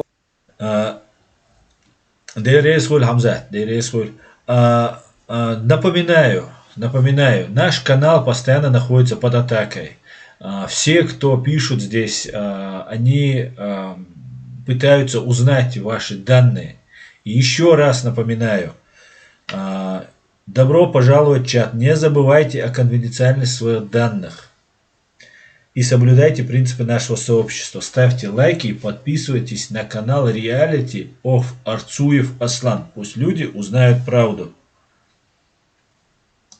Вам, жильцам дома номер 14 по улице Новоселов, сейчас задать вопрос также присутствующим здесь сотрудникам ФСБ. ФСБ Рязани и ФСБ Центрального. Я хочу задать вопрос вообще-то, кто имел право проводить эти учения над людьми? Кто это имел право вообще проводить? И кто дал команду такую проводить? И кто имеет право давать эту команду? Президент или еще кто-то? Вообще это были учения? Мы способны совершенно четко и однозначно доказать, что это действительно... Вот, сейчас вам внимательно придется послушать вот этого человека. Это один из главных людей, которые занимались прикрытием. Недавно, до этой передачи, до того, как в Рязани были задержаны ФСБшники и обнаружены мешки с взрывчаткой, Александр Зданович нам сообщал, что террористы завозили взрывчатку еще до того, как поймали. Чтобы понимали, да, в Рязани до того, как обнаружено взрывное устройство, мешки с гексогеном, буквально за несколько дней до этого уже взрывы в других городах произошли домов, и в этот момент ему журналист спрашивает, это тоже я у себя в стримах показывал, его спрашивает, как взрывчатку завозили, и он говорит, под видом сахара. Так вот, во время взрывов, когда идут взрывы домов, тупой, просто мерзавец и просто тупой Николай Патрушев, директор ФСБ, не находит ничего лучшего сообщить через несколько дней после того, как Зданович говорил, что взрывчатку завозили под видом мешков сахара. Патрушев, уже когда Рушайло говорит, что задержали, нам удалось предотвратить террористический акт, Патрушев растерянный выбегает из этого зала, где заседают эти слабовики, и заявляет, что это были не учения, и там был сахар. То есть он говорит, что эти мешки, которые используют террористы под видом сахара, он ничего другого не нашел сказать, как сказать, там был сахар, не мука, не какой-нибудь другой какой-нибудь там, другая какая-нибудь вещь. именно он назвал именно сахар, что также является косвенным подтверждением того, что эти мешки с сахаром – дело рук тех предыдущих взрывов. Это дело рук ФСБ и непосредственно Патрушева. Я обвиняю Путина и Патрушева. Также обвиняю вот этого Здановича, Рушайла и Шойгу, который занимался прикрытием. И также я Альфреда Коха обвиняю, который занимался информационным прикрытием. И сейчас тут в Европе себя корчит каким-то политиком и там врагом режима, что абсолютная ложь. Если бы он был бы врагом режима, его бы уничтожили бы. И он бы где-нибудь сидел бы, прятался бы, а не давал бы интервью Борису Райчустеру. Действительно были спланированы заранее. Слушайте внимательно. Никакой опасности они не представляли. Никакой реальной взрывчатки не было. И никаких взрывателей реальных не было. И все это доказано в рамках возбужденного уголовного дела. Доказано. Но в этой же студии он говорит, это доказано в рамках. Ну и потом он же покажет мешочек, в котором пакетик такой бумажный, в котором, говорит, засекречено. Засекретили теракт чеченцев. Единственное убийство, теракт, который совершил Шамиль Басаев и Хаттаб, как они говорят, которое было засекречено Россией. У меня к россиянам вопрос, почему эти теракты были засекречены? Почему? Ответьте, почему ни один другой теракт не засекречен, а этот засекречен? Вопросы к господину Здановичу, присутствующих здесь. Сергеев ваш работник. Он начальник управления по Рязанской области ФСБ. Я уже говорил, и другие товарищи, он нас поздравил после проведения анализов. Ну, чего бы ему, генерал-майору, обманывать жильцов? Это раз. И второе. Вот товарищ нас говорил, кто вам дал право, если вы говорите учение, кто вам дал право издеваться над нами? Кто? Вот у меня жена после этого слегла в больницу. Кто вам дал право? Вам и всем вашим сотрудникам. Кто вам дал право? Этот житель дома, если вы все понимаете, просто не могу не комментировать, просто до того все очевидно. И миллионы русских не вышли на улицу, армия не возмутилась, ничего. Он сообщает, что генерал ФСБ, начальник ФСБ по Рязанской области, он их поздравил. И он на следующее утро, когда еще эти два ФСБшника не задержаны, ночью заложили, утром он их поздравляет. Он приходит к ним в школе, по-моему, или где-то в ДК их там разместили, в Доме культуры. Приходит туда и говорит, вы заново родились, у вас сегодня новый день, еще один день рождения, вы родились в рубашке. И генерал ФСБ, руководитель Рязанского ФСБ, УФСБ, на следующее утро не смог определить, ни его эксперты взрывотехники не смогли определить, что это был сахар, а не гексоген. Пока еще через день об этом не скажет Патрушев. Вот, задумайтесь, ну какой же бред это может быть. И сидят эти люди, говорят, их там же нужно арестовывать. Всех этих ФСБшников, которые там находятся, они причастны, они должны быть арестованы, немедленно же. Но их никто не арестовывает. Они все вместе идут чеченский народ топить в крови. Вот что самое страшное. Более от убийства 307 человек еще большим преступлением закрывается это преступление. И если русские не говорят о моих убитых 300 тысяч, моих граждан, всех национальностей, то я говорю о тех 307 русских, которых убили русские спецслужбы. Над жильцами простого жилого дома. Проводите у себя в конторах. Вопрос понятен, спасибо. При первом экспресс-анализе, который... Вот это является начальник ФСБ. Вот он отвечает на вопрос. По Рязанской области. Мы были возбудить уголовное дело, так как там якобы показали пары гексогена. Якобы. Он уже теперь оправдывается. Говорит, якобы показали. Дело было возбуждено. Самое главное. Этот Сергеев прекрасно знал, что там находится гексоген. В эту же ночь сразу же взрывотехники сразу же определили, что это взрывчатка гексоген. И это настоящая взрывчатка. Также детонатор, который был, он самый что ни на есть был настоящий. Другие эксперты, уже иностранные эксперты, только лишь основываясь на фотографии этого детонатора, часов Casio и проводки там с батарейкой и так далее, там патроном охотничьим с порохом.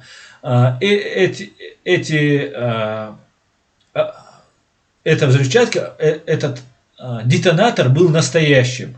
Этот детонатор был настоящим. И дело было возбуждено по статье терроризм. Потом оно было закрыто. Это все зафиксировано. Когда вы не сомневались, что это был подготовленный террористический акт? Я не могу сказать, что я не сомневался. Дело в том, что экспертизы не было.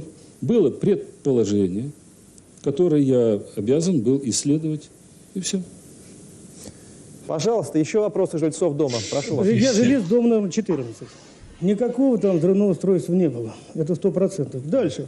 Пока мы к вам сюда добирались за 6 часов, в течение 2 часов... Вот смотрите. У него на груди висит этот герой за мужество. Ну, этот орден за мужество.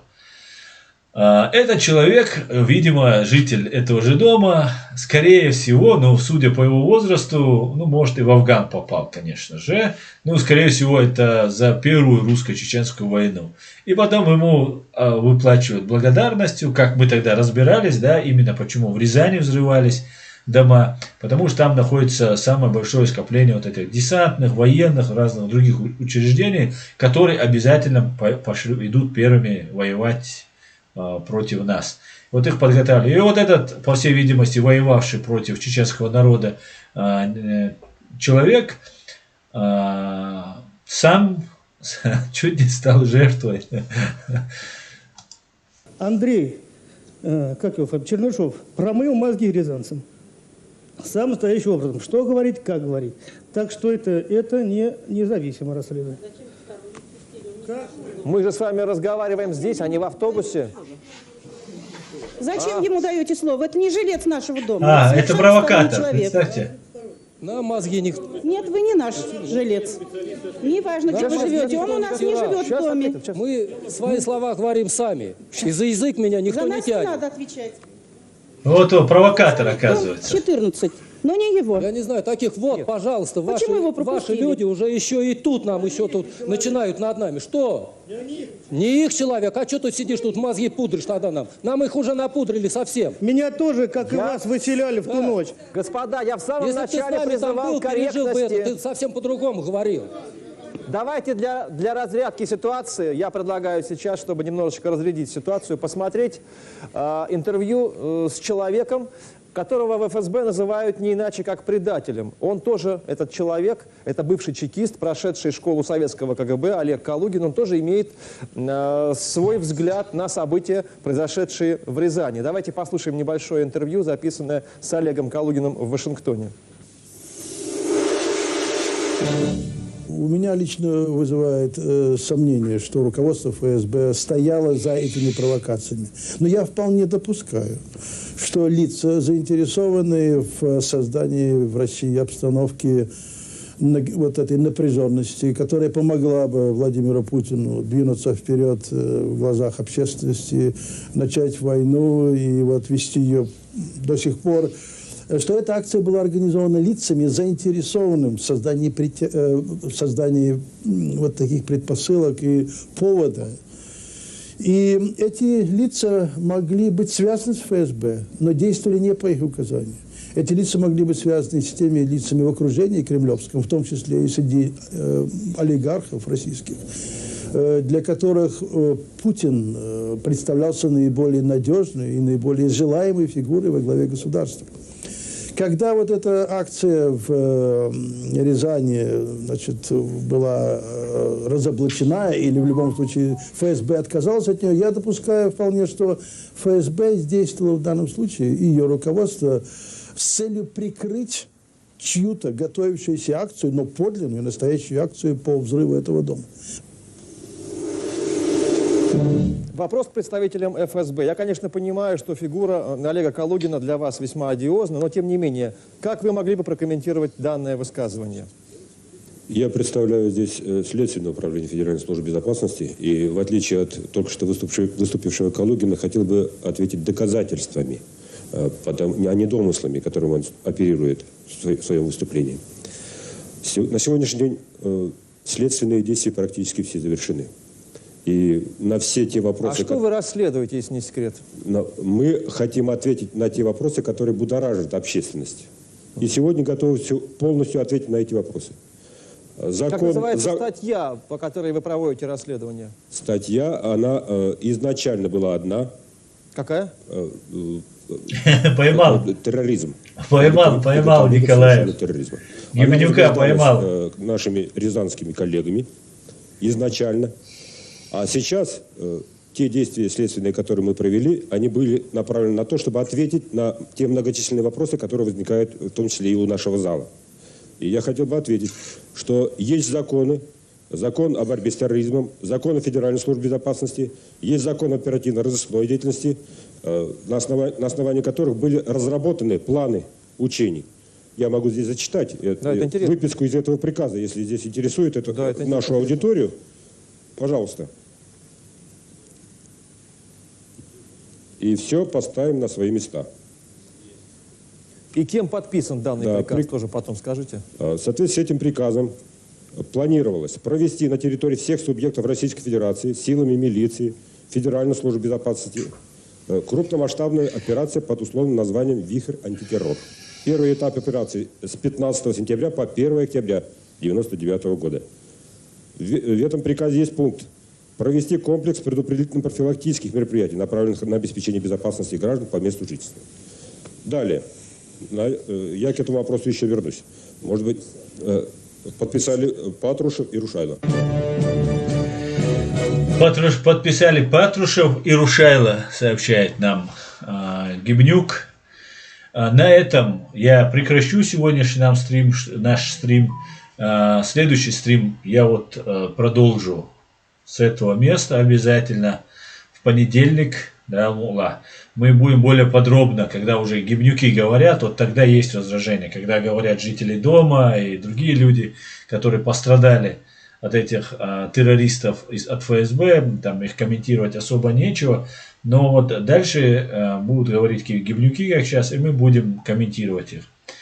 Всего самого хорошего. Спасибо, что смотрите. Спасибо, что поддерживаете наш канал, нас, меня, наше дело, наше общее дело. Всего вам самого хорошего.